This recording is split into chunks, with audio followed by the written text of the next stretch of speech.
এর কাছে হারাধন দাস নামে একজন লোক খুশবাগান থেকে কমপ্লেন করে যে ওনার স্কুটার বাড়ির সামনে পার্ক করে রেখেছিল, সেই স্কুটারটা নাকি চুরি হয়ে গেছে।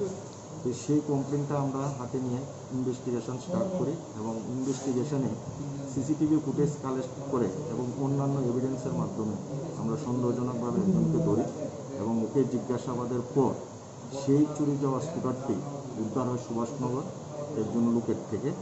সেই লোকটি ইন্টেনশনালি চুরির প্রপার্টি গ্রহণ করেছে। সেই উপলক্ষে সেই কারণে দুজনকে আমাদের এই কেসে বুক করি এবং তাদের কালকে আদালতে ফরওয়ার্ড করা হবে। পুলিশের তরফ থেকে রিমান্ড চাওয়া হবে কি?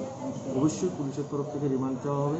শহরের যে অন্যান্য আরও বাইক চুরির কিছু ঘটনা আছে ওদের থেকে কোনো ক্লু পাওয়া গেলে এবং সেই ক্লু দিয়ে আমরা অন্যান্য বাইকগুলি রিকভারি করার জন্য ওদেরকে অবশ্যই পুলিশ রিমান্ড চাওয়া হবে। এই যে জায়গা থেকে স্কুটিটি চুরি হয়েছে, মানে কোথায় থেকে চুরি হয়েছিল জায়গাটা? খুশবাগান এলাকা থেকে ওনার স্কুটারটা চুরি হয়েছে। কি নাম মালিকের?